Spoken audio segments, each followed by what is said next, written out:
Welcome back. আপনাদের সবাইকে স্বাগত জানাচ্ছি আমি রাসেল। আশা করছি আপনারা সবাই ভালো আছেন, ভালোর দলে আছেন। আপনারা নিশ্চয়ই জানেন যে আমরা খুব রিসেন্টলি এই মঙ্গলবারের স্পেশাল এপিসোডটি শুরু করেছি, যেখানে আমাদের কোনো একজন মডারেটর বা স্টোরি টেলার বাংলাদেশের কোনো একটি অঞ্চলে যান এবং সেখান থেকে ভয়ঙ্কর সব ঘটনাগুলো তুলে নিয়ে আসেন এলাকাবাসীর সাথে কথা বলার মাধ্যমে। এবং তারপরে যেটা হয় সেটা হচ্ছে তিনি সরাসরি লাইভে আমাদের সাথে অংশ নেন এবং তার অভিজ্ঞতার কথা শেয়ার করেন, এবং তার পরের মঙ্গলবারেই আমরা তার সংগ্রহ করা ঘটনাগুলো ভিডিও আকারে আপনাদের সামনে উপস্থাপন করি। আজকেও তার ব্যতিক্রম হবে না। আপনাদের নিশ্চয়ই মনে আছে গত মঙ্গলবারে এই ঘটনাগুলো সংগ্রহ করেছিলেন, সেইগুলো আমরা শুনব সেইখানকার মানুষের মুখ থেকে। প্রতি মঙ্গলবার আমরা এভাবেই ফিরে আসতে চাই, আর এখন তো আমরা আমাদের মডারেটরদের মাধ্যমে ঘটনাগুলো সংগ্রহ করছি। আমরা চাই আপনারাও অংশ নিন এবং বাংলাদেশের বিভিন্ন অঞ্চল থেকে তুলে আনুন ভয়ঙ্কর সব ঘটনাগুলো। আমাদের মিলিয়ন সেলিব্রেশনের এই যাত্রা অব্যাহত থাকুক। আপনারা সবাই আমাদের সঙ্গে থাকুন। আর কথা বাড়াবো না, চলুন তাহলে শুরু করা যাক। হ্যালো লিসেনার্স, আমি ফাইম ফালসার অনেক। আমার বাসা মহস্তানগড়, বগুড়া। আমি ঢাকাতে বর্তমানে থাকি মোহাম্মদপুরে। তো যেখানে ভূতের ভয়, ভূত.com-এর এটি হচ্ছে নতুন শো। এই শোতে আমাকে সুযোগ করে দেওয়ার জন্য রাসেল ভাইয়া এবং তার সকল টিমকে অনেক অনেক ধন্যবাদ। তো যে ঘটনাটি আপনাদের সঙ্গে আজকে আমি শেয়ার করতে যাচ্ছি সেটা হচ্ছে আমার নিজের সাথে ব্যক্তিগত ঘটনা। এই ঘটনাটি ঘটেছিল আমার সাথে গত বছর 2023 সালের 2 মার্চ। তো ওই দিন হঠাৎ করেই আমার কাছের বন্ধু, আমি তার নাম বলবো না, তো সে আমাকে নামটা বলতেও নিষেধ করেছে। তো সে হঠাৎ করেই সন্ধ্যাবেলা, তখন প্রায় সন্ধ্যা 7টা বাজে, তো সে সময় আমাকে ফোন দিয়ে বললো, বন্ধু তুমি কোথায়? তো আমি বললাম যে আমি তো বাসায়। হ্যাঁ বলো। সে বললো যে তুমি দ্রুত একটু বাসার নিচে আসো। তো আমি দ্রুত বাসার নিচে নেমে যাই। নেমে গিয়ে দেখি যে সে একটা কার নিয়ে দাঁড়ায় আছে। তো আমি আমার বন্ধুকে জিজ্ঞেস করলাম, বন্ধু কি ব্যাপার, আজকে হঠাৎ করে কার নিয়ে আসছো, কোথাও ঘুরতে যাবা কিনা? তো আমরা যেহেতু মাঝে মাঝে এরকম কার বা মোটর সাইকেল নিয়ে এখানে ওখানে ঘুরতে যাইতাম, তো যথারীতি আমি কারে উঠে বসলাম। বসার পরে বন্ধু কোনো কথা বলছে না, চুপচাপ। তো আমি আমার বন্ধুকে বললাম, কি ব্যাপার, তুমি আজকে চুপচাপ, কোনো কথা বলছিস না, এত বিমর্ষ অবস্থা কেন, কি হয়েছে? তো সে উত্তরে আমাকে বললো যে বন্ধু, আজকে তো আমার একটু মন খারাপ। মানে সে বলতে চাচ্ছে না যে তার কি হয়েছে। তো তারপর জোর করে আমি বললাম যে বন্ধু কি হয়েছে বল। তো ও আমাকে বলল যে বন্ধু, আমার খালুর বাবা মারা গেছে। তো তো আমরা তখন গাড়ি নিয়ে আমরা যাচ্ছি বেইলি রোডে। তো যেটা আমি বলে রাখা ভালো, তো ওর খালুর বাসা হচ্ছে রংপুরের বদরগঞ্জ। তো যেহেতু বদরগঞ্জে যদি আমরা বাসে যদি জার্নি করতে চাই, তাহলে স্বাভাবিক অবস্থায় 7 থেকে 8 ঘন্টা সময় লাগে। আমাদের তখনকার ওই সময় উত্তরবঙ্গের 4 লেনের রাস্তার কাজ চলছিল, যার কারণে হয়তোবা আরো 2 থেকে 3 ঘন্টা বেশি সময় লাগতো। তো যার কারণে আমার বন্ধু ওনার জন্য একটা কার ভাড়া করে। তো আমরা কার নিয়ে আমরা যথারীতি বেইলি রোডে পৌঁছাই যাই। পৌঁছাই গিয়ে আমরা তার খালুকে আমরা রিসিভ করি। কিন্তু স্বাভাবিক, তার বাবা মারা গেছে। তো তাকে আমরা রিসিভ করে তাকে আমরা সান্ত্বনা দেওয়ার চেষ্টা করলাম যে খালু, আপনার বাবা মারা গেছে, এটা নিয়ে মন খারাপ করার কিছু নেই, আপনি তার জন্য দোয়া করেন। আর একদিন তো সবাইকেই মারা যেতে হবে, সবাইকেই মৃত্যুর স্বাদ গ্রহণ করতে হবে। এসব অনেক কিছু বলে তাকে বুঝাই আমরা গাড়িতে উঠাই দিয়ে তাকে আমরা রংপুর বদরগঞ্জের উদ্দেশ্যে আমরা পাঠাই দিই। তো পাঠাই দিয়ে আমরা আবার একটি সিএনজি ভাড়া করে আমাদের বাসার দিকে আমরা যেতে শুরু করলাম। আমাদের বাসাটা হচ্ছে মোহাম্মদপুর টিক্কাপাড়া পানির পাম্প। এটি হচ্ছে টিক্কাপাড়া পানির পাম্প, হয়তো অনেকেই চিনবেন না। এটি হচ্ছে মোহাম্মদপুরের যে কৃষি বাজার আছে তার অপোজিট। তো আমরা সিএনজি করে আমরা বাসার নিচে চলে আসলাম। তো বাসার নিচে চলে আসার পর তো আমার বন্ধু হঠাৎ করে আমাকে বলছে যে বন্ধু, তুমি বাসায় উঠে যাও, যেহেতু বাসায় রান্না বান্না হয় নাই, আমাদের আজকে খাওয়ার মতো কিছু নাই। তো আমি কিছু হালকা খাবার নিয়ে আসি, হালকা খাবার খেয়ে আমিও আবার রংপুর চলে যাব। তো তুমি বাসায় ওঠো। তা আমার মতো করে আমি স্বাভাবিকভাবে আমি বাসায় উঠতেছি। তো সিঁড়ি দিয়ে উঠতে উঠতে হঠাৎ করেই কেমন জানি একটা ফিল করতেছিলাম যে হয়তোবা কেউ আমার পিছনে ওঠার চেষ্টা করতেছে। তো আমি পিছনে ফিরে তাকালাম, পিছনে ফিরে তাকিয়ে দেখি যে কেউ নাই। আমি ভাবলাম যে হয়তো বা এটা আমার মনের সঙ্গে ভুল, বা আমি ভুল কিছু ভাবতেছি। যেহেতু একটা মানুষ মারা গেছে, হয়তো আমি এগুলোই ভাবতে ভাবতে হয়তো বা বাসার দিকে ওঠার চেষ্টা করতেছি। তো এগুলো আমার মনের ভুল ভেবে আমি বাসার দিকে আগানোর চেষ্টা করতেছি। তো যথারীতি আমি বাসায় উঠে আমি রুমে গিয়ে আমি ফ্রেশ হইলাম। ফ্রেশ হয়ে একটু পরে আমার বন্ধু আসলো, সেও ফ্রেশ হয়ে নিল। তো তার রুমে আমি গেলাম, গিয়ে তার সাথে একটু কথা বললাম, যেহেতু তার খালুর বাবা মারা গেছে। আর এটা বলে রাখা ভালো, ওর খালুর ফ্যামিলির সাথে ও অনেক ক্লোজ। অনেক ক্লোজ হওয়ার কারণে সে অনেক ভেঙে পড়েছে। তো তাকে আমি অনেক কিছু বুঝালাম, বুঝাই তাকে নাস্তা টাস্তা খাওয়াই, এগুলো হালকা খাবার খাওয়াই দিয়ে তাকে নিয়ে আবার গাবতলী বাস স্ট্যান্ডে গেলাম। গাবতলী বাস স্ট্যান্ডে গিয়ে যে বাসটা পাইলাম, সে বাসে আমরা তাকে আমি খুব দ্রুত উঠাই দিয়ে রংপুরের উদ্দেশ্যে উঠাই দিলাম। উঠাই দিয়ে আমি আবার আমার বাসাতে আবার ফিরে আসলাম। বাসায় ফিরে এসে আমি আবার ফ্রেশ ট্রেশ হয়ে আমি আবার রান্নাটা উঠাই দিলাম, যেহেতু বাসায় রান্না হয় নাই। রান্না উঠাই দিয়ে তো রান্না শেষ হওয়ার পর খাওয়া দাওয়া করলাম। তো ওই দিন ওই বাসাতে আমরা থাকি 5 জন। তো 5 জনের জায়গায় আমরা এখন বর্তমানে বাসায় আছি, ওই দিন ছিলাম 2 জন। আমাদের বাসাটা ছিল 2 রুমের, 2 রুম একটা ডাইনিং এ 2 জন থাকতো। আমি আর আমার রুমমেট একটা রুমে 2 জন থাকতাম, আর আমার বন্ধু সে একা এক রুমে থাকতো। তো বাসায় আসার পরে আমরা খাওয়া দাওয়া করলাম, রান্না শেষ। খাওয়া দাওয়া করে আমি ঘুমাতে যাব। তো ঘুমানোর সময় হঠাৎ করে কেমন জানি আমার ওই যে ব্যক্তিটি মারা গিয়েছে তার কথা আমার কেমন জানি মনে হচ্ছিল, যে লোকটা মারা গেল, হয়তো বা কিভাবে মারা গিয়েছে বা কি হয়েছে সেটা তো জানি না, কিন্তু খুব খারাপ লাগতেছিল। আমার এটাও খারাপ লাগতেছিল যে আমার বন্ধুকে আমি একা ছেড়ে দিলাম, ওর হয়তো বা মনের কি অবস্থা হচ্ছিল। তো এইসব ভেবে ভেবে অনেক কিছু ভেবেই ঘুমানোর চেষ্টা করছি। তো হঠাৎ করে ঘুমানোর চেষ্টা করি। তো ঘুমানোর চেষ্টা করতে করতে এগুলোই বারবার মনে হচ্ছিল। আমি চিন্তা করলাম যেহেতু ঘুম পাচ্ছে না, তাহলে একটু গান শুনি। হয়তো বা গান শুনলে হতে পারে যে হয়তো বা মনের যে ভয় বা ভীতি থাকে বা মন খারাপ থাকে, হয়তো বা এটা কেটে যাবে।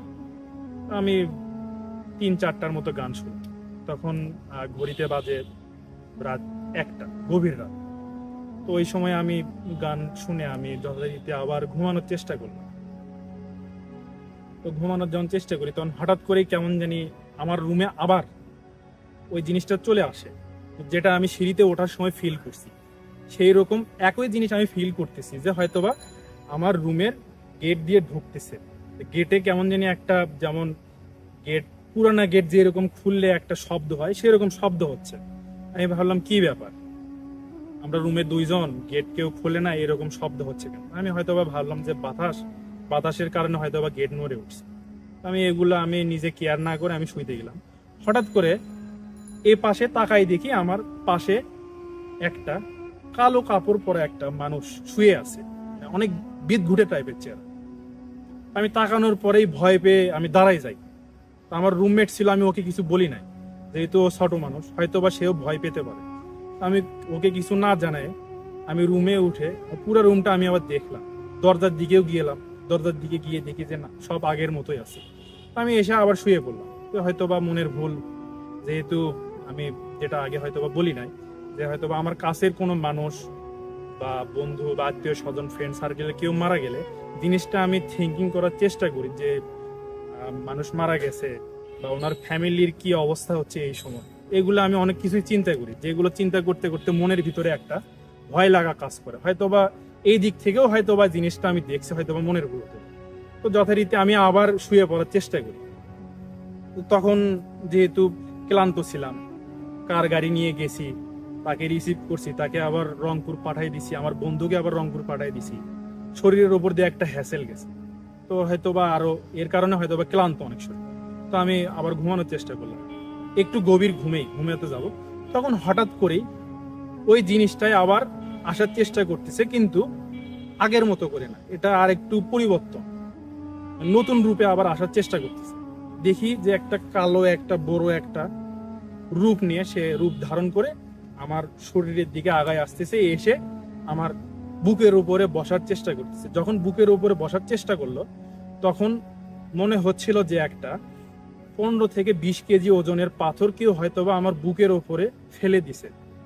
একটা মানুষের যদি বুকের ওপরে 15 থেকে 20 কেজি ওজনের পাথর যদি ফেলে দেওয়া হয়, তাহলে ওই সময় মানুষের একটা কি অবস্থা হতে পারে সেটা আপনারা নিজেরাই ভেবে দেখতে পারেন বা থিঙ্কিং করতে পারেন।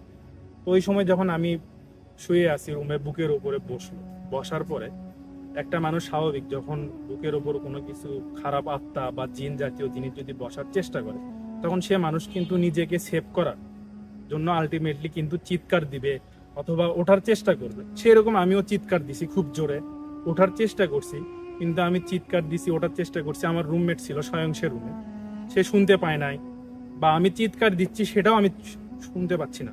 পুরাই যেরকম মানুষ প্যারালাইসিস হয়ে গেলে যেরকম হয়ে যায় সে অবস্থা হয়ে গেছে। আমি উঠতেও পারতেছি না, হাতও নড়াতে পারতেছি না, বা আমি কথা বলতেছি সেটাও আমি শুনতে পাচ্ছি না। হঠাৎ করে যখন আমি শরীরে পুরো শক্তি দিয়ে যখন ওঠার চেষ্টা করি, সে আরো আমার শরীরের উপরে বল প্রয়োগ করে। বল প্রয়োগ করার পর এক সময় দেখা যায় যে যেমন নদী থেকে একটা মাছ, শব্দ নদী থেকে মাছ উঠানোর পরে যেরকম লাফালাফি করে, সেরকম আমি লাফাচ্ছিলাম। লাফাইতে লাফাইতে এমন অবস্থা হয়েছে যে না, এই মুহূর্তে আমার হয়তোবা সে আমাকে মেরে ফেলবে বা আমার সাথে খারাপ কিছু করবে, এরকম পরিস্থিতি নিয়েছে। সেই অবস্থায় যখন আমি নিজেকে আরো চেষ্টা করি যে না, এখান থেকে যদি আমি বাঁচতে চাই অথবা নিজেই কিছু একটা করতে হবে, যেহেতু আমি কথা বলছি বা শরীর নড়াচ্ছি, কিছুই হচ্ছে না। তো এরকম করতে করতে হঠাৎ করে যখন আমার শরীর থেকে সে সরে চলে যায়, আমি এক লাফে, এটা হতে পারে 1 সেকেন্ডেরও কম সময়ে, আমার রুমমেটের বিছানায় গিয়ে আমি শুয়ে পড়ি। বিছানায় শোয়ার পরে সে, আমার রুমমেট, ওর নামটা হচ্ছে সাজিদ, আমার খুব কাছের ছোট ভাই, বিছানায় শোয়ার পরে একটা মানুষ স্বাভাবিক অবস্থায়, যে বিছানায় একটা মানুষ শুয়ে আছে, সে কিন্তু ফোন স্ক্রলিং করছে। একটা স্বাভাবিক যে একটা ভার্সিটি পড়ুয়া স্টুডেন্ট রাত 2টা-3টা পর্যন্ত জেগে থাকে, স্বাভাবিক ব্যাপার। তো ওর বেডের ওর পাশে শোয়ার পরে সে হুট করে দাঁড়াই গেছে যে কি ব্যাপার ফাহিম ভাই, আপনি আচমকাই এভাবে আমার পাশে শুইলেন কেন, কি হয়েছে? তো আমি তাকে ঘটনাটা শেয়ার করতে চাইলাম না আবারও, কারণ ছোট মানুষ হয়তো বা ভয় পেতে পারে। তো আমাকে জোর করে বললো, ফাহিম ভাই কি অবস্থা, আপনি কেন এভাবে আপনার বিছানা থেকে উঠে আসলেন? আপনি তো আরেকবার উঠছেন, আমি তো দেখছি, আপনি কিন্তু কিছু শেয়ার করেন না, রুমের ভিতরে আপনি ঘোরাঘুরি করছেন। আমাকে যদি ঘটনাটা বলেন তাহলে আমার জন্য ভালো হয়। তো তাকে আমি পুরো ঘটনাটা শেয়ার করলাম। শেয়ার করার পরে সে বলতেছে, ভাই এটা হয়তো বা আপনার মনের ভুল হতে পারে বা যে কোনো কিছুই ঘটনা ঘটতে পারে, আপনি একটা কাজ করেন, আপনি আজকের রাতটা আমার পাশেই ঘুমান, কষ্ট করে আমরা দুই ভাই একসাথেই ঘুমাই, হয়তোবা এই ঘটনাটি আর হবে না। তো সে হয়তোবা আমাকে, মানে ভয়, যে জিনিসটা আমি ভয় পাইছি ওটা হয়তোবা ভয় কাটানোর জন্য সে বলছে যে এগুলো কিছুই হয় না, কিন্তু আলটিমেটলি আমার সাথে যে ঘটনা ঘটছে সেটা যদি ওর সাথে ঘটতো তাহলে সে বুঝতে পারতো যে আমার সাথে কি ঘটছে। অলরেডি কিন্তু আমার পুরো শরীর ঘেমে, মানে একটা মানুষ গোসল করলে যেরকম অবস্থা হয়, গোসল করে আসার পর ওই রকম অবস্থা হয়ে গেছে। তো ও গামছা নিয়ে এসে আমার পুরো শরীরটা মুছে দিল। মুছে দেওয়ার পরে ও বললো যে ভাইয়া শুয়ে পড়েন, আমরা শুয়ে পড়ি। সেও ফোন রেখে দিল, ফোন রেখে দিয়ে আমরা দুই ভাই আবার ঘুমাইতে গেলাম। তখন প্রায় বাজে রাত 2:30। আমরা ঘুমানোর চেষ্টা করলাম, গভীর ঘুম, যেহেতু ক্লান্ত ছিলাম। তো ঘুমাইতে যাচ্ছি, হঠাৎ করে কেমন আবার জানি ওই খারাপ আত্মা বা জিন, যে কোনো একটা হতে পারে, সেটা আবার আমার কাছে আসার চেষ্টা করছে। তো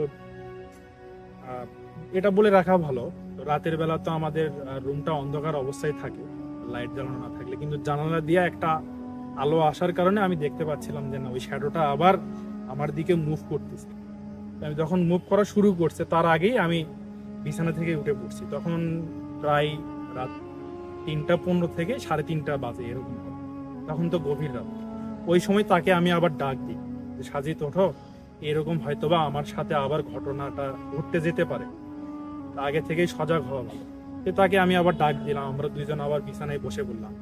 বসে পড়ার পরে আমি তাকে বললাম যে কি করা যায়, আমার সাথে যে ঘটনাটি ঘটতেছে এটা যদি খারাপ অবস্থায় চলে যায় তখন তো দেখা যাবে যে না, এই সমাধান করা যাবে না। যেহেতু বাসায় আমরা দুইজন আছি, আমাদের ডাইনিং এ দুইজন থাকে, তারাও নাই, সাকিব আর আরাফাত ওরাও বাড়িতে ঘুরতে গেছে, এবং আমার বন্ধু সেও তো তার আত্মীয় মারা গেছে, সেখানে গেছে। তাহলে আমরা এখন কি করি? যেহেতু আমার বন্ধু বাসার অভিভাবক, সমাধান করার মতো তো কেউ নাই। আর এই রাত 3টা বা 3:30টার সময় আমরা কাকে বলবো? তো আমরা দুইজন চিন্তা ভাবনা করলাম যে কি করলে এখান থেকে সমাধান পাওয়া যায়। যেহেতু একটা খারাপ আত্মা আসার চেষ্টা করতেছে, হয়তো বা আমাদের ক্ষতি করতে পারে। তো সেই সময় সে বলল যে ভাই আপনি একটা কাজ করেন, অজু করে আসেন, আপনি ভালোভাবে অজু করে আসেন, ভালো নিয়ম সূরা টুরা পড়েন, পরে বা আয়াতুল কুরসি পড়েন, পরে একটু ঘুমানোর চেষ্টা করেন। তো তার কথা আমি শুনলাম, যথারীতি আমি অজু করে এসে আয়াতুল কুরসি সূরা পড়ে আমি যেগুলো পারি আর কি, সেগুলো পড়ে আমি বেডে শুয়ে পড়লাম। শুয়ে পড়ার পরে আমার সাথে এই ঘটনাটি আর ওই রাতে ঘটে নাই। কিন্তু এটা বলে রাখা ভালো, ওই দিনের যে ঘটনাটি আপনাদের সাথে আমি শেয়ার করতেছি, এটা শেয়ার করতে যে প্রায় হতে পারে এটা 10 মিনিট পার হয়ে গেছে। এতক্ষণে আমার শরীরের যে লোম আছে, আমার লোমটা দাঁড়ায় গেছে। আমি কিন্তু ওই রাতের ঘটনা বলতে গিয়ে কিন্তু ওই রাতের ফিলটা আমার মনের ভিতরে জাগ্রত হচ্ছে, যে যেমন ওই ঘটনা ঘটার সময় আমার শরীরে যে একটা ঠান্ডা অনুভব বা হিম অনুভবটা হয়েছিল, সেটা এখনো আমার শরীরের ভিতরে হচ্ছে, যেটা আমি এখনো বুঝতে পারতেছি যে ঘটনা শেয়ার করতে। তো এরকম ঘটনা হয়তোবা আপনাদের সাথেও ঘটতে পারে, যেটা আমার সাথে ঘটেছে, হয়তোবা নাও ঘটতে পারে। কিন্তু এই ঘটনা ঘটার পর আপনাদের সাথে কি হয়েছে বা এর সমাধান কি, যদি আপনারা জেনে থাকেন বা জানেন, তাহলে আমার সাথে শেয়ার করবেন, অথবা যে আমাদের কমেন্ট বক্স আছে, আমাদের কমেন্ট বক্সে কমেন্ট করতে পারেন, অথবা আমাদের রাসেল ভাইয়ের যে মেইল আছে, এই মেইলে আমাদের মেইল করে হয়তোবা আমাদেরকে সহযোগিতা করতে পারেন। ধন্যবাদ আমাদের সাথে থাকার। আমি মেহনাজ শহীদ মোহাম্মদপুর থেকে বলতেছি। তো আমি যেটা শেয়ার করব ঘটনা, এটা একটা নির্দিষ্ট ঘটনা না, মানে ছোট ছোট খণ্ড খণ্ড অনেকগুলো ঘটনা। তো প্রথম যখন ফেস করি এটা, তখন হচ্ছে আমি ক্লাস 5-এ ছিলাম। তো আমাদের বাসাটা হচ্ছে তখন দোতলা ছিল, 3তলায় হচ্ছে ছাদ, কিন্তু ছাদের উপরে হচ্ছে ওই চিলে কোঠার মধ্যে আম্মুর একটা ছোট চুলা ছিল, যেমন বাসায় অনেক বেশি পিঠা বা এরকম কিছু বানানোর সময় যেটা কাজে লাগে আর কি, মাটির চুলা এরকম। তো একদিন দুপুরের দিকে আমি হচ্ছে কার্টুনের কিছু দেখতেছি, তো হুট করে মনে হইতেছে বিছানাটা মুভ করতেছে, মানে একবার উপরে একটু উঠে যাইতেছে, আবার নিচে চলে আসতেছে, এরকম মনে হইতেছে। তা আমি বিছানায় বসা, তো আমি হচ্ছে মানে খুব বেশি যে ভয় পাইতেছিলাম এরকম না, তো মনে হইতেছিল যে কিছু একটা ফিল করতেছিলাম, মনে হইতেছিল যে একটু ভয় পাইতেছি বা পাইতেছি না এরকম। তো আমি ঘর থেকে বের হয়ে উপরে ছাদে চলে গেলাম, আম্মুর ওইখানে যাই বললাম। আম্মু হচ্ছে বললো না এরকম কিছু না, বাদ দাও, এটা কিছু না। তো ঠিক আছে, এইভাবে চলে গেল। কিন্তু তার 3-4 দিন পরেও হুট করে আবার হচ্ছে মানে আবারও এরকম একটা ফিল হইতে থাকলো, কিন্তু সেটা হচ্ছে রাতের বেলা। মনে হইতেছে যে বিছানাটা উঁচু নিচু হইতেছে, আর আমার মনে হইতেছিল যে নাক মুখ চেপে ধরতেছে, এরকম একটা ফিল হইতেছিল। তো এইভাবে কতক্ষণ হইছে আমার মনে নাই। তো হুট করে ঘুম ভেঙে যায়। ঘুম ভাঙার পরে সবকিছু নর্মাল, কিন্তু ঘামতেছিলাম আমি। তো তারপরে বাসায় তখন কাউকে আর ডাকাডাকি কিছু করা হয় নাই, তো ঘুমাই গেলাম। কিন্তু পরদিন সকাল থেকে হুট করে অসুস্থ লাগতেছিল। অসুস্থ বলতে এরকম যে খাবার হজম হইতেছিল না, যাই খাইতেছিলাম বমি হয়ে যাইতেছিল, সাথে প্রচন্ড মাথা ব্যথা। তো এইভাবে মোটামুটি 2-3 দিন যাওয়ার পরে এমনি ভাবা হয়েছে যে গ্যাস্ট্রিকের প্রবলেম হইতে পারে বা অন্য কিছু, কিন্তু এটা ঠিক হইতেছিল না। তো আলটিমেটলি হসপিটালে নিয়ে যাওয়া হয়, ওইখানেও ট্রিটমেন্ট করা হয়, চেক করা হয় যে প্রবলেমটা হইতেছে কি, কিন্তু তেমন কোনো কিছু না। তো এইভাবে অনেক দিন, মানে অনেক দিন বলতে 3-4 মাস হয়ে যাইতেছিল। তো তখন হুট করে আব্বু আর আম্মু মনে হইলো যে এটা মেবি নর্মাল না, যেহেতু একবার বলছি যে এরকম কিছু একটা ফিল করছি। তো তখন হচ্ছে তারা একটা মহিলার সাথে, মানে মহিলা ওইখানে নিয়ে যায়, আমাদের নবাবগঞ্জ যে দাদার বাড়ি ওইখানে। তো এক মহিলাটা হচ্ছে হিন্দু মহিলা ছিল। তো জিজ্ঞেস করা হয়, মহিলা জিজ্ঞেস করে যে কি হইছে বা কিরকম সমস্যা। তো আম্মু হচ্ছে বলে, আমি তো তেমন কিছু বলি নাই, আম্মু বলল যে কি ঘটছে। তো বলার পরে মহিলা বলল যে আচ্ছা ঠিক আছে, ওই মহিলার একটা ফাঁকা ঘর আছে, ওই ঘরের ভিতরে ঢুকে বলতে। তো বলতেছিল যে আমার যাইতে হবে নাকি হচ্ছে আম্মুর গেলে হবে। তো মহিলা বলতেছিল সমস্যা নেই, আম্মুর গেলেও হবে এরকম। তো আম্মু যায় হচ্ছে ওই ফাঁকা ঘরটাতে বলে আসে যে কি সমস্যা। বলে আসার পরে মহিলাটা ওই রুমে ঢোকার পরে মহিলা বের হয়ে আসে একটু পরেই, 10-15 মিনিট পরে বের হয়ে আসে। তো তখন মহিলা হচ্ছে বলে যে ও তো ভয় পাইছে, আর হচ্ছে ওকে ভয় পাইছে দেখে একটু মানে ওর এরকম একটা সমস্যা হইতেছে। তো তারপরে বলল যে আচ্ছা ঠিক আছে, আমি একটা তেল দিয়ে দিতেছি, ওইটা হচ্ছে প্রত্যেকদিন গোসলের পরে একটু মাথায় আর হচ্ছে একটু গায়ে যে কোনো জায়গায় একটু লাগায় রাখতে, সরিষার তেল। তো এটা দিল মোটামুটি ছোট একটু তেল, ছোট একটা তেলের বোতল, ওইটা মোটামুটি 8-10 দিন লাগানোর পরে আমি ভালোই সুস্থ হয়ে গেছি, আর কোনো সমস্যা নেই। এটা হচ্ছে ঘটনা প্রথম, এইখানেই শেষ। তো তারও মোটামুটি 5-6 বছর পরে আমি হচ্ছে এসএসসি পরীক্ষা দিব এরকম টাইমে, তো বাসার ছাদে, তখন হচ্ছে বাসাটা আবার দোতলা থেকে 3তলা হয়ে গেছে, 3তলার উপরে হচ্ছে একটা চিলে কোঠার মতো ঘর আছে। তো একদিন তো আমরা নর্মালি বাসার সবাই যখন লোডশেডিং হইতো ছাদে যাইতাম, বা আমার পরীক্ষা ছিল লাইট নিয়ে যেয়ে পড়তে বসতাম ওইখানে। তো এরকম একদিন শেষ হয়েছে পড়া, তো আম্মু হচ্ছে বলতেছে যে আচ্ছা পড়তেছো যখন চা নিয়ে আসি থাকো। তো তখন হচ্ছে আমি একাই ছাদে, তো আম্মু হচ্ছে নিচে গেছে, মানে রুমে গেছে 2তলায়, তো আমি হচ্ছে 3তলায় পড়তেছি। তখন হুট করে মনে হইতেছিল যে বাতাসটা একটু গরম গরম লাগতেছে এরকম। তো আমি এভাবে পাত্তা দিই নাই খুব একটা, কিন্তু অনেকক্ষণ পরে বাসার একদম মানে ফ্রন্ট সাইড না, মানে ফ্রন্ট সাইড তো রাস্তা, ব্যাক সাইডে হচ্ছে একটা ওই ইউক্যালিপটাস গাছের বাগান এরকম। তো ওই বাগানের একদম আগেই হচ্ছে একটা ডোবা টাইপের আর কি, মানে কচুরি টচুরি এরকম, কচুরি পানা টানা এরকম টাইপের একটা ডোবা। তো ওই গাছগুলা ইউক্যালিপটাস গাছ, আর গাছের সাইডে হচ্ছে একটা মাটির রাস্তা আছে। তো ওই মাটির রাস্তা দিয়ে একটা মানে আগুনের গোলা টাইপের কিছু আসার পরে ওই যে যে ইউক্যালিপটাস গাছগুলা ওই গাছের নিচ থেকে উপর পর্যন্ত যাইতেছে, মানে উঠতেছে গাছের উপরে, আবার হচ্ছে নিচের দিকে নামতেছে এরকম। তো আমি ওইটা দেখছি, দেখার পরে মানে উঠে দৌড় দিব নাকি ওইখানেই বসে থাকবো বুঝতেছিলাম না। তো এর মধ্যে হচ্ছে আম্মু চলে আসছে চা নিয়ে, তারপরে ওইটা নাই, ভ্যানিশ, হুট করে দেখি যে নাই। তো আমি ভাবলাম যে আচ্ছা ঠিক আছে, নাই যখন আর না বলি। এই হচ্ছে ঘটনা 2 গেল। তার কিছুদিন পরে আমাদের ওই বাসায় একটা ভাড়াটিয়া ছিল, ওনার হাজবেন্ড হচ্ছে ব্যাংকে চাকরি করে, আন্টি হচ্ছে বাসায় হাউস ওয়াইফ আর কি। তো আন্টিরও হচ্ছে ওই আম্মুর মতোই একটা চুলা ছিল ছাদে। তো আন্টি একদিন দুপুরবেলা রান্না করতেছে, তো মনে হইতেছিল ওনার যে পিছনে কাপড় ঝাড়া দিলে আর কাপড় বাড়ি দিলে একটা শব্দ হয় না, ওই রকম একটা শব্দ আন্টি পাইতেছিল। আর মনে হইতেছিল যে ওনার পিছনে কেউ হচ্ছে কাপড় ঝাড়া দিতেছে, আর ওইটার বাতাসটা এসে ওনার গায়ে লাগতেছে। তো এইটাতে উনি ভালোই ভয় পায়, ভয় পায় কাজটা বাদ দিয়ে রুমে চলে আসে, পরে আম্মুর সাথে শেয়ার করে এরকম। তো এটা আম্মুকে বলে, তো আম্মু বুঝতে পারে যে কোনো একটা কাহিনী আছে। তো তখন আমাদের মানে দাদাবাড়ি যেটা ওই নবাবগঞ্জে, ওইটার মানে বাসার পাশেই হচ্ছে একটা নদী আছে, কালীগঙ্গা নাম নদীর। তো ওইটা একদম বাসার ছাদ থেকে নদীটা দেখা যায়।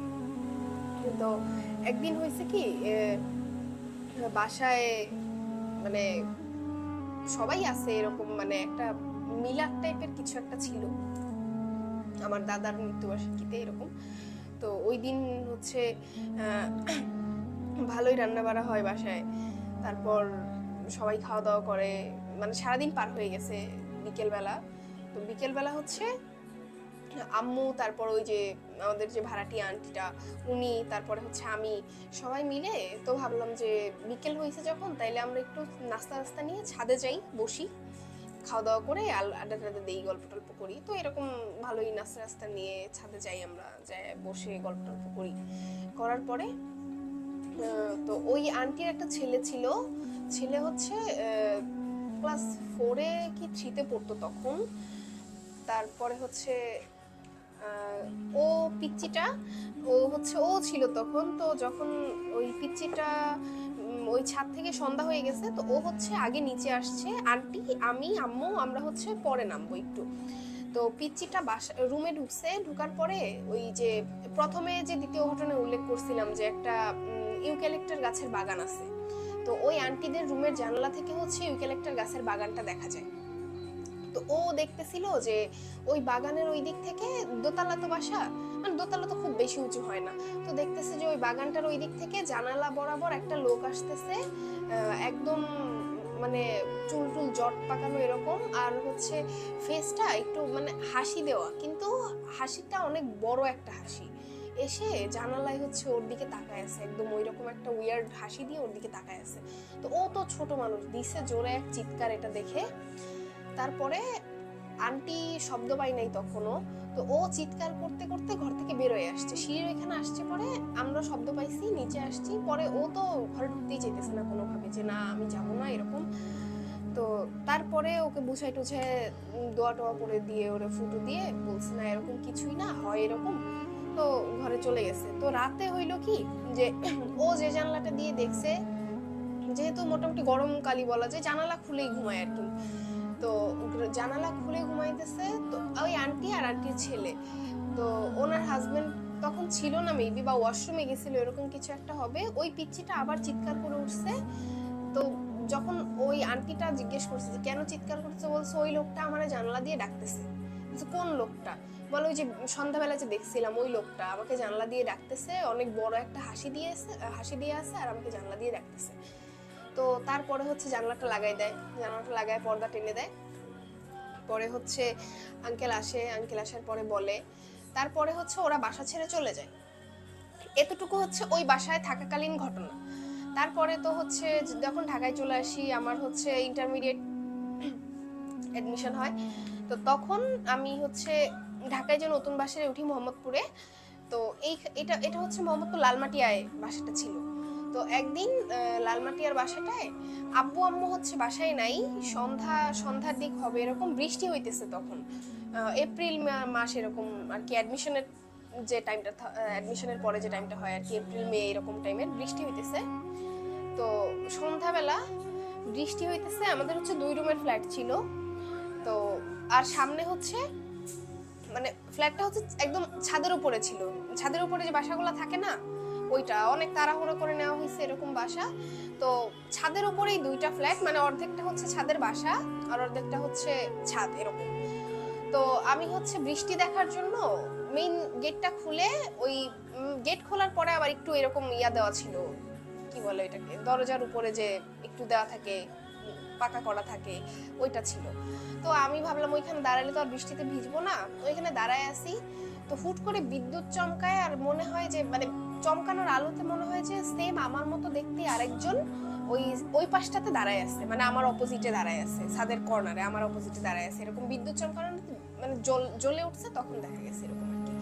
তো আমি আবার একটু ভালো করে দেখছি কেউ নেই এরকম। তারপরে আমি রুমে চলে আসলাম, আসার পরে দরজা লাগাই দিছি। তো আব্বু আম্মু যখন চলে আসছে তখন বললাম যে এরকম, বলে যে আরে ঝড় বৃষ্টি হইলে তো এরকম হইতেই পারে, আর এই এলাকায় তো আগে অনেক ছিল, এত উন্নত ছিল না আগে, সো এগুলা হইতেই পারে, ব্যাপার না, তুমি দোয়া পড়ে থাকবো সবসময়। এতটুকু শেষ, এর মধ্যে কোনো ঘটনা ঘটতেছে না। তো একদিন হচ্ছে আমার কলেজের একটা ফ্রেন্ড, ও হচ্ছে আমার হোস্টেলে থাকতো। তো আমার হচ্ছে মানে ইচ্ছা হইতো যে, আমি তো বাসায় থাকতাম, মানে ব্যাচেলর থাকার আমার খুব ইচ্ছা ছিল যে আচ্ছা আমার ফ্রেন্ড হোস্টেলে থাকে, তো আমি একদিন যাই। তো আব্বু আমার কাছ থেকে পারমিশন নিয়ে আমি হোস্টেলে থাকবো আমার ফ্রেন্ডের সাথে, ওইটা চিন্তা করে গেলাম। তো যাওয়ার পরে হইলো কি, আমার ফ্রেন্ড মোটামুটি 6 মাস হয়ে গেছে ওই রুমটাতে থাকে, কোনো সমস্যা হয় না, ডাবল বেডের রুম, কিন্তু একাই থাকে, কোনো রুমমেট নেই। তো হোস্টেলটা হচ্ছে আবার ওই লালমাটিয়া মহিলা কলেজ থেকে 1 মিনিট কি 2 মিনিটের দূরত্ব এরকম। তো ওর রুমটা ছিল নিচতলায়। তো ওর রুমের একটা জানালা ছিল ছোট, যেটা কখনো খুলতো না খুব একটা, কারণ খুললে হচ্ছে পাশে আরেকটা বিল্ডিং, মাঝখানে একদম এতটুকু একটু জায়গা, মানে ওই রকম কিছু নাই, আলো টালো আসতো না, এই জন্য জানালা খুলতো না। তো ওই দিন ও হচ্ছে পাশেই আবার কিচেন ছিল, চাটা বানানো যাইতো। তো রাতের বেলা আমরা গল্প করতেছি, 1:30টার দিকে ও হচ্ছে চা বানাইতে গেছে, আমি হচ্ছে রুমে বসে মোবাইল স্ক্রলিং করতেছি। তো তখন ওই জানালাটা, ছোট একটা জানালা যে চিপার মধ্যে, ওইটার ওই পাশ থেকে মনে হইতেছিল যে বিড়ালের বাচ্চা কান্না করলে যে শব্দটা হয় এরকম একটা শব্দ হইতেছিল। তো এইটা বেশ কয়েকবার হওয়ার পরে আবার থেমে গেছে। তো আমি ভাবতেছিলাম যে বিড়ালের বাচ্চা টাচ্চা হবে, কারণ হোস্টেলের আশেপাশে কি এটা সম্পর্কে আমার খুব একটা আইডিয়া নাই। তো আমার ফ্রেন্ড আসার পরে বললাম যে মনে হয় কোনো বিড়ালের বাচ্চা কান্না করছে। বলে আরে এখানে বিড়ালের বাচ্চা কেমনে আসবে, এই 2 বিল্ডিং এর মাঝখানে তো কোনো জায়গাই নাই আসার মতো, এখানে বিড়ালের বাচ্চা আসার কোনো অপশনই নাই। তারপরেও ভাবলাম হয়তো বা কেউ ফেলেও দিতে পারে, এইরকম হইতে পারে। তো এটা এখানেই শেষ। তার কিছুক্ষণ পরে যখন রাত 2:30টার মতো বাজে এরকম। তো আমরা দুইজন হচ্ছে একই বেডে বসে গল্প করতেছি। তো হুট করে ওর একটা টেবিল ছিল, টেবিলটা হুট করে কেঁপে উঠছে, মানে এমন যে টেবিলটাকে 1-2 ইঞ্চি উঁচু করে আবার ছেড়ে দিছে এরকম একটা কিন্তু ভূমিকম্প হইলেই তো 1-2 ইঞ্চি উঁচু থেকে আর টেবিলটা উঠে পড়বে না। তো টেবিলের উপর একটা গ্লাস ছিল কাচের, ওইটা নিচে পড়ে ভেঙে গেছে।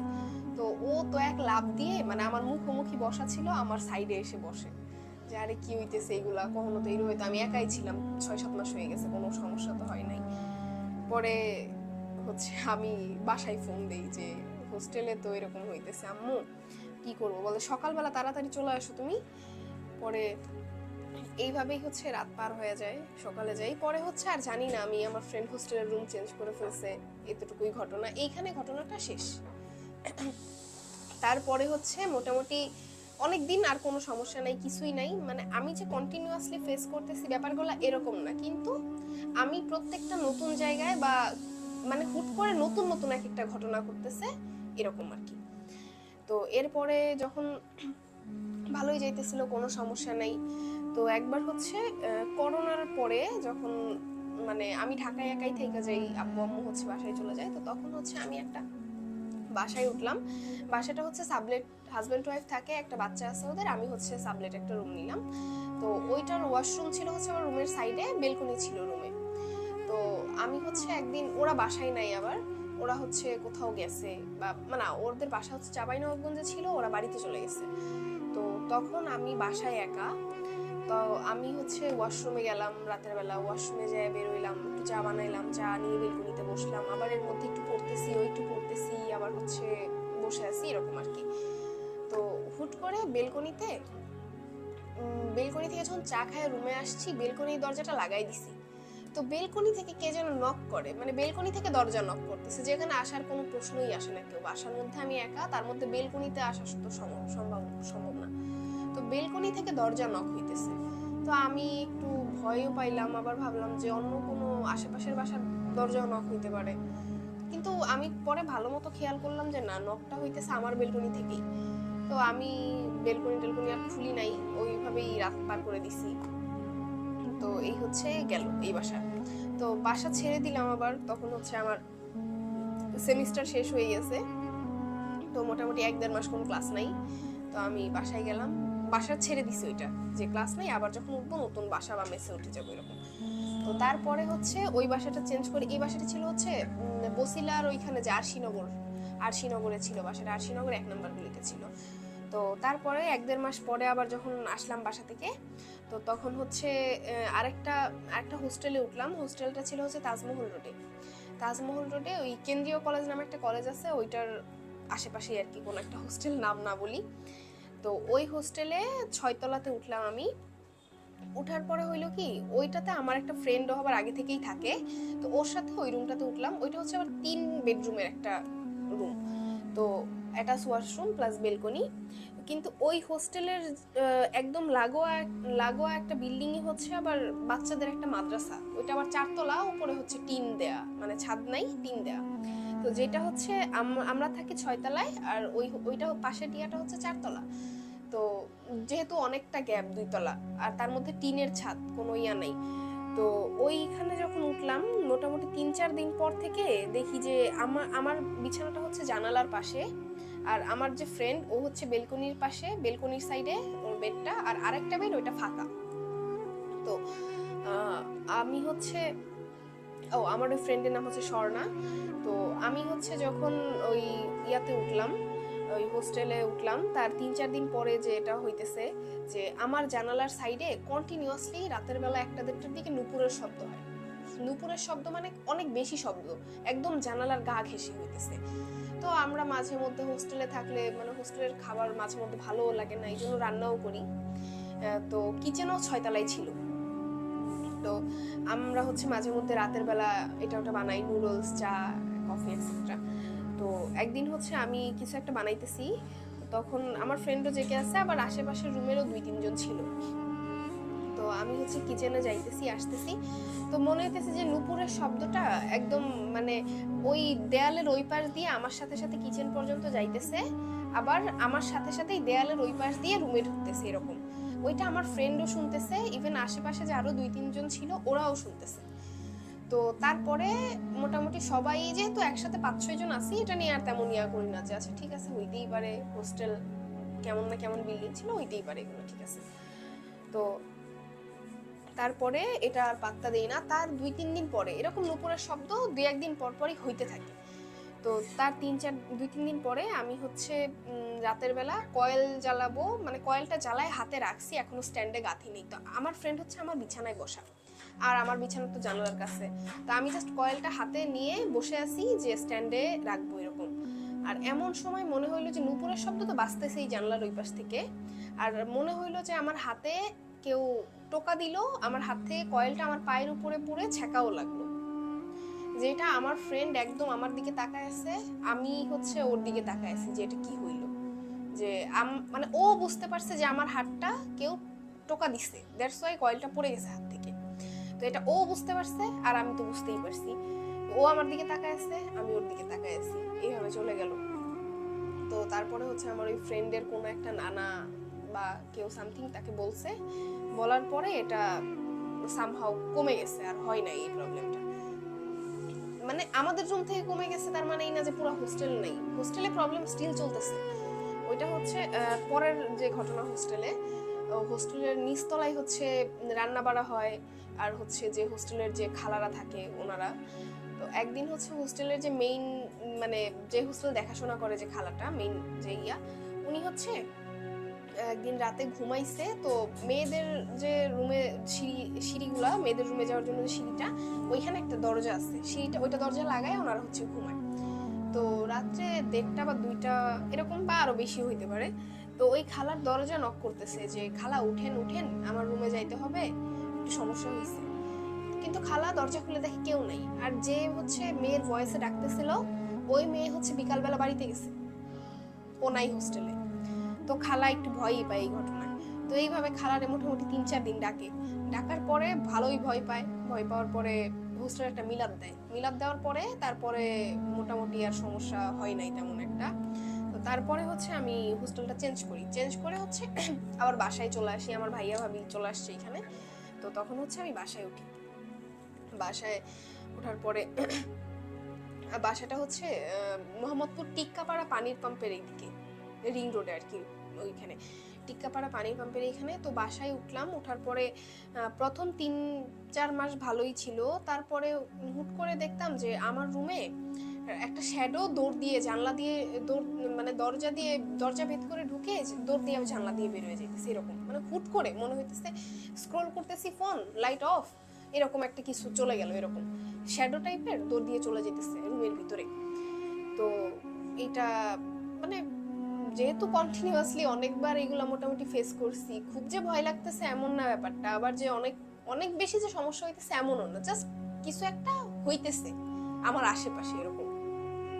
তো তারপরে এইটা বেশ কয়েকবার হইলো, হওয়ার পরে তো মানে কন্টিনিউয়াসলি যে হয় এমন না, নতুন বাসায় যাওয়ার পরে 2-3 বার হয়, তারপর আর হয় না এরকম।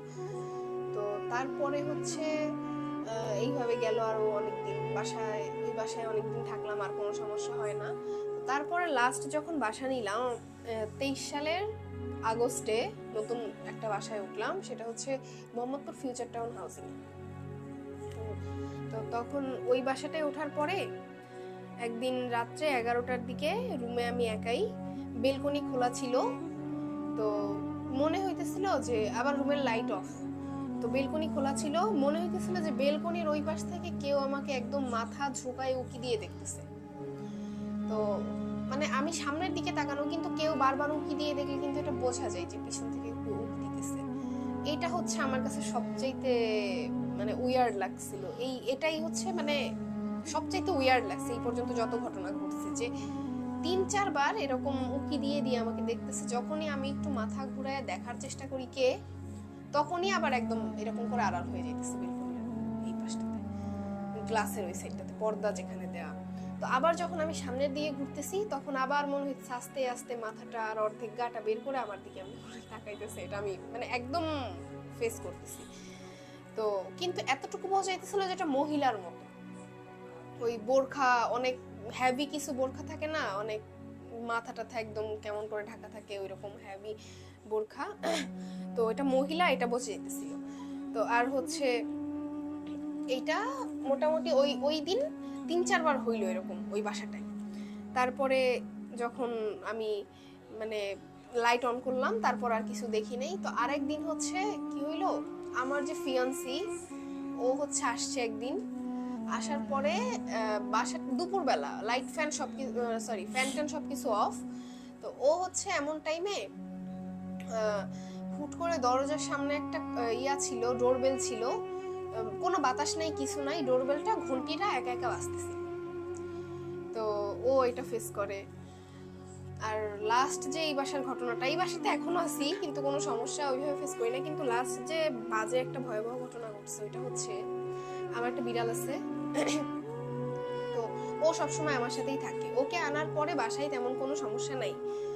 তো আমি যেহেতু একা থাকতাম ম্যাক্সিমাম, তো এই জন্য হচ্ছে বিড়াল আনা একটা, যে অন্তত একটা পেট থাকলে তো একা ফিল হবে না। তো ও হচ্ছে, আমি ওকে খাবার খাওয়াই দুপুরবেলা ঘুমাইছি একটু, মনে হয় 10 মিনিটের মতো ঘুমাইছি। ও কখনো হচ্ছে বেলকনি দিয়ে উকি টুকি দেয় না, কিন্তু 10 মিনিটের মাথায় আমাকে নিচ থেকে দারোয়ানের ছেলে ফোন দিছে যে আপনাদের বিড়ালটা নিচে পড়ে গেছে। কোনো মানে কোনো ইয়াই নাই, ইভেন ও পড়ে যাওয়ার সময় তো একটু শব্দ হবে বা চিৎকার চেঁচামেচি কিছু তো হওয়ার কথা, তাই না? এরকম কিছুই হয় নাই, ফুট করে একদম সাডেন। আর আমি যে ঘুমাইছি মনে হয় 10 মিনিট হবে, দুপুরবেলা তাও। তো তখন নিচে হচ্ছে আবার অনেকগুলা লোক কাজ করতেছিল, কনস্ট্রাকশনের কাজ চলতেছিল পাশেই। তো ওইখানে থেকে অনেকগুলা লোক বলতেছিল যে আমরা দেখতে পাই, আমরা এরকম মনে হইতেছিল যে কেউ বিড়ালটাকে ছুঁড়ে ফেলে দিছে, আর ছুঁড়ে ফেলে দিয়ে আড়াল হয়ে গেছে এরকম। তো আমার বিড়ালটা কিছু হয় নাই বলতে, ক্ষতি হয়েছে কিন্তু বেঁচে গেছে, ট্রিটমেন্ট করাইছি, বেঁচে গেছে।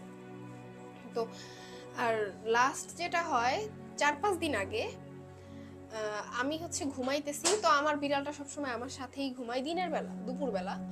তো আমি দুপুরবেলা, ও আমার সাথে ঘুমাইতেছে, একদম আমার সাথে ঘেঁষে ঘুমাইতেছে। হুট করে মনে হইলো কেউ আমার সাইড থেকে ওরে, আমার গায়ের কাছ থেকে ওরে ধাক্কা মেরে এই দেয়ালের সাইডে ফেলে দিল। আর ও অনেক জোরে চিৎকার করে উঠছে। ওইখানে হচ্ছে মাটির কয়েকটা আসবাবপত্রের মতো ছিল, ওই কাপটাপ ছিল, ওইটার উপরে পড়ছে, ওইটা পড়ে গেছে এরকম। ওই শব্দে আমি ঘুম থেকে উঠে গেছি। আর তারপরে ওকে আমি এত টানাটানি করলাম, ও আমার কাছে আসলো, ওই রুমেই ও আর ঢুকে নেই সারা দুপুর বিকেল। এটা হচ্ছে এই বাসার ঘটনা, যেটা 5-6 দিন আগের লাস্ট। আর এখন যেটা বলবো সেটা হচ্ছে আমার উডবি হাজবেন্ড, যে আমার ফিয়ান্সি, ওর ছোটবেলার কয়েকটা ইয়া আছে। ওদের যে বাসাটা, ও আমার কাজিন হয় আবার, তো ওদের বাসাটা মানে তখন এমন ছিল, মানে ওর ছোটবেলা আর কি, তখন তো এত উন্নত ছিল না এলাকা, মানে একটা বাড়ির আশেপাশে খুব একটা যে বাড়িঘর আছে এরকম না, আর ওদের অনেক বড় বাড়ি। তো ওইখানে হচ্ছে একটা ওই কি বলে সিমেন্টের টাঙ্কি থাকে না কিছু, এইরকম ছিল। তো ও হচ্ছে ওই টাঙ্কির উপরে উঠে খেলাধুলা করতো। তো মাঝে মধ্যে খেলাধুলা করার সময় একটা বৃদ্ধ মহিলা আর একটা বৃদ্ধ লোক এসে ওর সাথে মানে গল্প গুজব করতো, ইয়া করতো। তো ও তো বুঝতো না যে এটা অ্যাকচুয়ালি কি মানুষ না অন্য কেউ। তো অনেকদিন পরে একদিন ওর মাকে বলে যে এরকম একটা দাদা দাদি বয়স্ক এরকম এসে আমার সাথে খেলে, বলে এরকম তো কেউ নাই আশেপাশে। তো পরে বুঝতে পারে যে অ্যাকচুয়ালি যারা ওর সাথে এসে খেলাধুলা করতো বা গল্প করতো ওর সাথে, তারা কেউই মানুষ ছিল না। আপাতত আসসালামু আলাইকুম, আমি মোহাম্মদ আব্দুল্লাহ আলাবি, বগুড়া থেকে। তো আমার বাসা বগুড়া, পড়াশোনার জন্য ঢাকাতে থাকতে হয় আর কি। তো আজকে যে ঘটনাটি বলবো, এটা আমার সঙ্গে নিজের সঙ্গে ঘটা, প্লাস আমার কাজিনের সঙ্গে ঘটা। তো এই ঘটনাটি ঘটে 22-এর শেষের দিকে, তথা নভেম্বর-ডিসেম্বরের মাঝ বরাবর। তো গ্রাম অঞ্চলে তো ইসলামিক জালসা হয়, অনেক ইসলামিক জালসা হয়। তো আমি তো পড়াশোনার জন্য ঢাকাতে থাকি আর কি। তো বেড়াইতে গেছি গ্রামের বাসায়। তো কাজিন যে নিয়ে বাইক নিয়ে বাইরে হয়েছি সন্ধ্যার পরে ইসলামিক জালসাতে যাই। তো যে জায়গায় ইসলামিক জালসাটা হবে আর কি, ওই জায়গাটা একটু অদ্ভুত টাইপের, নানা রকমের ঘটনা ঘটে। তো ওর পাশে স্কুল আছে, স্কুল নিয়ে অনেক ঘটনা রয়েছে। অনেক ঘটনা রয়েছে সেখানে। তো আমরা যাই, সেই জায়গায় যাই, যাওয়ার পরে কিছু বন্ধুদের সঙ্গে সময় কাটাই এবং আমি আমার কাজিন সহ সেখানে সময় কাটাই। সময় কাটানোর পরে প্রায় 9টা কি 10টা বাজে। গ্রাম অঞ্চলে তো 9টা 10টা মানে অনেক বলার মতন। আর 9টা 10টার সময় তো ধরতে গেলে গ্রাম অঞ্চলে মানুষ পাওয়া যায় না। তো আমি আর আমার কাজিন বাইক নিয়ে আসতে নিছি, মানে বাসায় আসতে নিছি। তো নিয়ে দুজনে আসতে নিয়ে ও একটু হইতেছে জিন ধরা টাইপের আর কি। আমার কাজিনটা নাম বললাম না, শুনতে পারিনি। তার সঙ্গে অনেক ঘটনা আছে। রাসেল ভাই যদি চাই ভিতরে ঘটনাতে তার সঙ্গে ঘটনাটি ঘটে। তারে আসতে নিয়ে সে বাইক চালাইতেছে। বাইক চালাইতে চালাইতে সে আমার হঠাৎ করে বলে যে ভাই আমি তো বাইক চালাইতে পারতেছি না, কিছু সমস্যা হইতেছে আমার। সে আমার খুলে বলে তুমি বাইকটি নাও, বাইকটি নিয়ে তুমি এগো, আমি এগো, আমি আসতেছি। তো আমি বললাম না তুমিও চলো আমার সঙ্গে। বললো না আমি একটু দাঁড়াবো। তো দাঁড়াইলো, দাঁড়ায় এসে চা খাইলো দোকান থেকে। চা খাওয়ার পরে সে বললো তুমি চালাও বাইক। বাইকটি চালানো শুরু করলাম আমি। তো ওর বাসার সামনে এসে আর কি বাইকটি অটোমেটিক রানিং অবস্থায় থেমে যায়। প্রায় 2 মিনিট আমরা কেউ নামতে পারি না বাইকটি। মানে অবিশ্বাস্যকর হলেও এটা সত্য যে দুজনে একজন আমরা নামতে পারতেছি না, বাইকও সামনে এগোতেছি।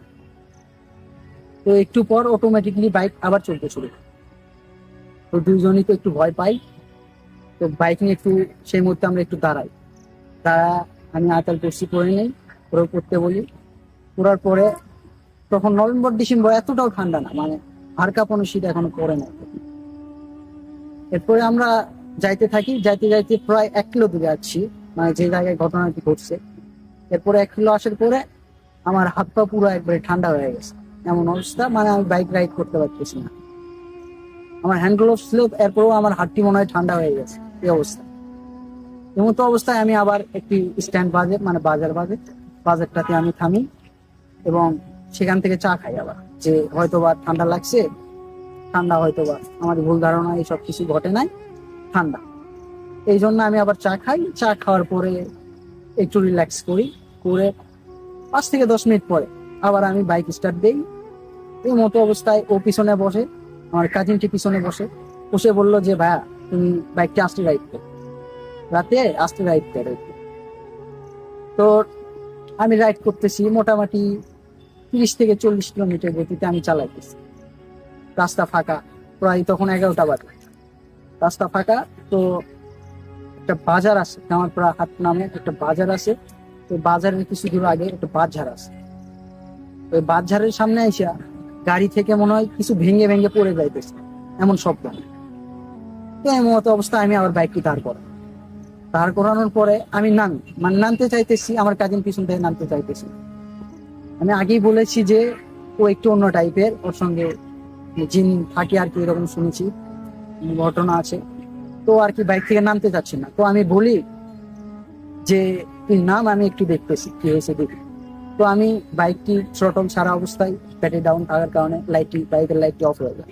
তো আমি ফোনের ফ্ল্যাশ অন করি। ফোনের ফ্ল্যাশ অন করার পরে আমি নাইমা মানে বাইকের সব দিকে দেখি আর কি, মানে কোনো প্রবলেম নেই। ও এদিকে আমারে মানে অনেক জোর জবরদস্তি করতেছে যে তাড়াতাড়ি ওঠো, এই জায়গায় থাকা যাবে না, তো তাড়াতাড়ি কর। তোমার বলছিলাম যে রাস্তায় কোন জায়গায় বাইক থামাবে না, কেন থামাবে, চলো তাড়াতাড়ি চলো, এখন তুমি যত জোরে যাইতে পারো চলো। তো আমি আবার বাইকে উঠি, বাইকটি স্টার্ট করি, করে বাসায় আসি। বাসায় এসে আমাদের বাসায় ঢুকি, বাইকটি ঢুকানোর পরে বাইকটি রাখি রুমে, আমার রুমে রাখি আমি বাইকটি। রাখার পরে আমি ফ্রেশ হইতে যাই। তো ফ্রেশ হয়ে এসে আমি আমার রুমে ঢুকে দেখি যে আমার কাজিনটি মানে বাইক দেখতেছি, নাড়াচাড়া করে দেখতেছি। আমি বলি কি হয়েছে, বাইকে তো কিছু হয় না, তুমি বাইক দেখতেছো। তো বলে যে আসলে আমি তখন দেখছি যে সম্পূর্ণ বাইকটি ভেঙে পুড়ে গেছে, রাস্তায় ভেঙে পুড়ে গেছে। আমরা শুধু হেঁটে আসছি, আমি এতটুকু জানি যে আমি হেঁটে আসছি, তোমার সঙ্গে হেঁটে আসছি, বাইকে আছি না। তোমারে আমি বাইক জোরে চালাইতে বলছি, কিন্তু তুমি আমার হেঁটে নিয়ে আসছো, তুমি বাইকে নিয়ে আসো না। তো আমি এটাই দেখতেছি যে রুমে বাইক কি করে আসলো, আমরা তো বাইকে আসি না, বাইক তো ওই জায়গায় ভেঙে গেছে। আমি বললাম কি বলি, বাইক তো আমি রাইড করে নিয়ে আসলাম, তুই বললি যে যত জোরে যাইতে পারো যাও। তো এরকম আরো ওর সঙ্গে অদ্ভুত ঘটনা, মানে ওর সঙ্গে বাইরে হলে অদ্ভুত ঘটনা ঘটে। এই ছিল আমার ঘটনা। ইসলাম। তো এখন যে ঘটনাটা, এটা হচ্ছে আমার আম্মুর ছোটবেলার একটা ঘটনা। আমার আম্মু আর হচ্ছে আমার খালা। তো আম্মু হচ্ছে তখন ক্লাস 3-তে বা 4-এ পড়ে এরকম, আর আমার খালা হচ্ছে ক্লাস 1-এ বা 2-তে পড়ে, মানে আম্মুর 3-4 বছরের ছোট আর কি। তো তখন তো এত উন্নত হয় নাই কোনো কিছুই, মানে 1980s এর ঘটনা এটা আর কি। তো তখন হচ্ছে মানে আমার নানু বাড়ির পিছনে হচ্ছে নদী আছে একটা, ওই যে কালীগঙ্গা নদীর কথা এর আগে একটা ঘটনায় উল্লেখ করলাম, ওইটাই। তো আর নদীর আগে হচ্ছে একটা রাস্তা আছে, যে রাস্তাটা হচ্ছে মেইন রোডে যায় উঠে, ওই গ্রামের ভাষায় এটাকে হালুট অর সামথিং বলে। তো ওইখানে হচ্ছে অনেক আমবাগান আছে ওই দিক দিয়ে, তখন আরো বেশি ছিল, এখন অনেক কম। তো ওই আমকুড়াতে যাওয়ার একটা অভ্যাস ছিল তখনকার বাচ্চাদের। তো আম্মুর কিছু ফ্রেন্ড মিলে তখন হচ্ছে আম কুড়াইতে যাইতো রাতের বেলা বলতে ভোরের দিকে আর কি।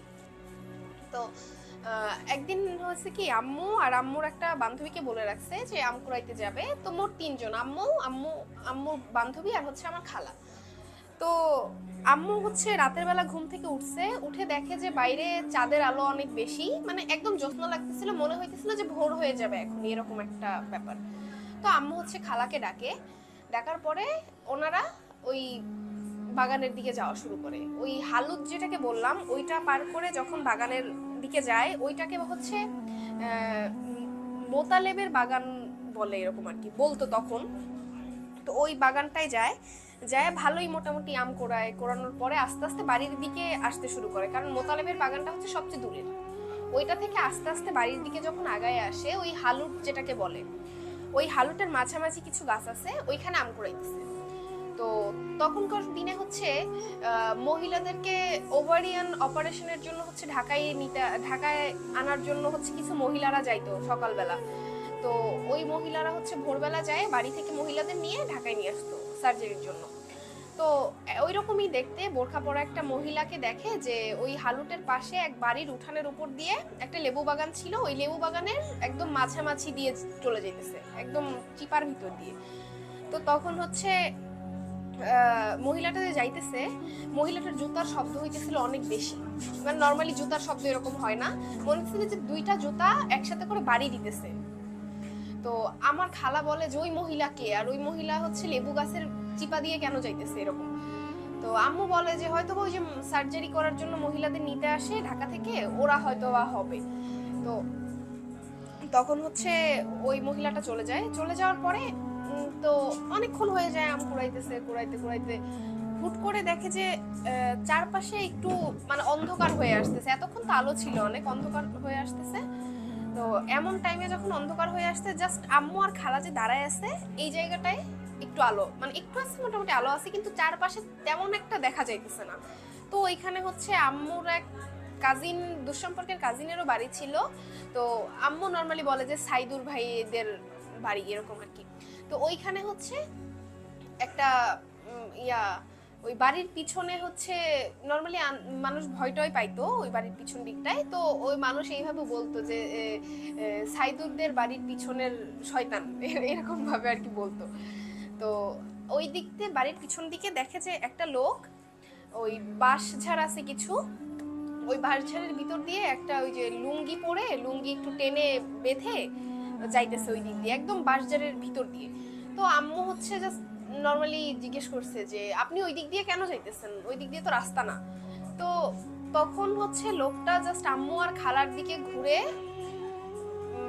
ওই ভেংচি কাটার মতো একটা মুখ বানায়। আর তখন হচ্ছে আম্মু আর খালা দেখে যে লোকটার মুখের ভিতরে দাঁতগুলা হচ্ছে চোখা সুচালো দাঁত, দাঁতের নিচের অংশটা হচ্ছে একদম চোখা আর অনেক সাদা এরকম, আর মুখটা অনেক কালো, লম্বা একটা মুখ, এরকম দাঁত বের করে ভেংচি কাটার পরে ওই লোকটা নাই হয়ে যায় এখান থেকে। তো আম্মু তো একটু বড়, কিন্তু খালা তো অনেক ছোট, অনেক ভয় পায় খালা। তো তার চারপাশ দিয়ে হুট করে যতটুকু আলো ছিল ওইটা আরো নাই হয়ে যায়, একদম আলো কমে যায়, কিচ্ছু দেখা যেতেছে না এরকম। তো আম্মু হচ্ছে খালার হাতটা ধরার পরে দোয়া দরুদ যতটুকু পারে পড়তেছিল। এরকম করে পড়তে পড়তে যেহেতু পরিচিত জায়গা, এক পা দুই পা করে আগাইতেছিল খোলা যে দিকটা, মানে নদী যেখান থেকে দেখা যায় আর কি, ওই খোলা দিকটাতে একটু একটু করে আগাইতেছিল।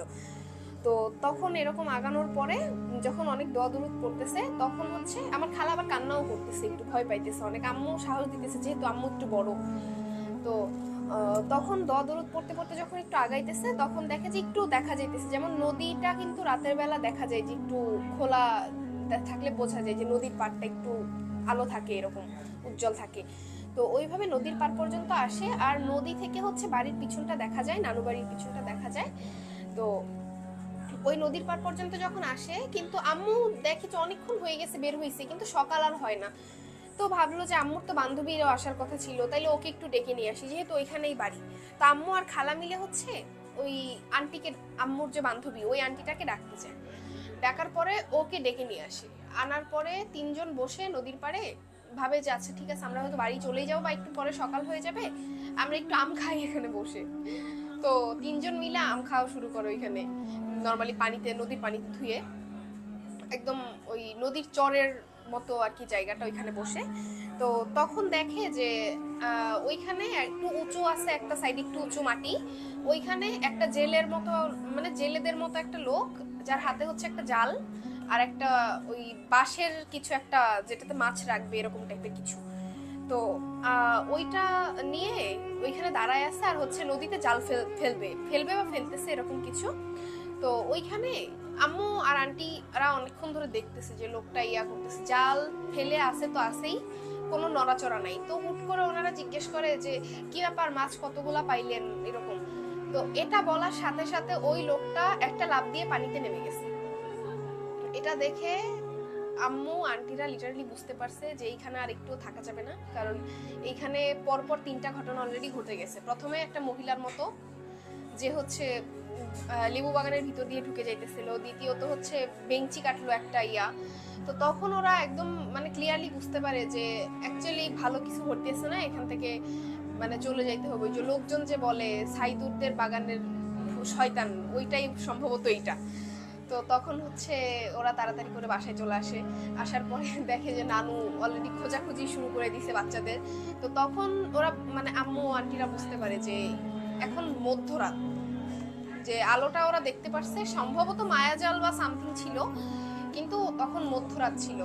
তো তারপরে পরের দিন সকালবেলা যতটুকু করা দরকার, ভয় পাইলে যেরকম গ্রামে করে থাকে একটু ঝাড়ফুঁক করা বা এরকম করায়, এই পর্যন্তই আর কি। তারপরে ঠিকঠাক হয়ে যায়। আর আরেকটা ঘটনা হচ্ছে, আমার বড় ভাইয়া হচ্ছে নানু বাড়িতেই বড় হয়েছে, নানুর কাছে। তো ভাইয়া মানে মোটামুটি রাতের বেলা ভালোই দেরি করে বাড়িতে আসতো। তো ওই যে হালুটের কথা বলতেছিলাম, ওইটা এখনো আছে, ওই রাস্তা দিয়ে মেইন রোড থেকে ওইটা দিয়ে বাড়িতে আসতে হয় আর কি। তো একদিন রাতের বেলা আসতেছে ভাইয়া, 9:30 কি 10টা বাজে এরকম। তো ভাইয়া দেখে যে বাড়িতে ওঠার মানে হালুটটা তো একটু নিচু, বাড়িতে ওঠার যে রাস্তাটা উঁচু একটু, ওইখানে দেখতেছে যে একটা মহিলা বলতে বউয়ের সাজে একটা মহিলা, যে হচ্ছে ঘোমটা নামায় কান্না করতেছে। তো ভাইয়াও অনেক সাহসী, তেমন মানে জানে যে এখানে তো এরকম সমস্যা হইতেই থাকে, সবাই ফেস করে। তো ভাইয়া ওইটাকে জাস্ট পাশ কাটায় চলে আসার চেষ্টা করে, এরকম আর চলেও আসে, তেমন কোনো সমস্যা হয় না। কিন্তু এইরকম মাঝে মধ্যেই অনেকেই দেখে যে ওইখানে একটা বউয়ের মতো দাঁড়ায় আছে বা কান্না করতেছে, অথবা কেউ হচ্ছে যখন ওই হালুটের ভিতর দিয়ে রাতের বেলা যাওয়ার চেষ্টা করে, তো সামনে হচ্ছে হুট করে কালো হয়ে যায়, কিছু দেখা যায় না, একটা শ্যাডোর মতো পড়ে যায়, এরকম কন্টিনিউয়াসলি হইতে থাকে, এখনো হইতেছে। এই ছিল আমাদের আজকের আয়োজন। আপনারা সবাই ভালো থাকুন, সুস্থ থাকুন, মোস্ট ইম্পর্টেন্টলি ভূত.com-এর সাথে থাকুন। আল্লাহ হাফেজ।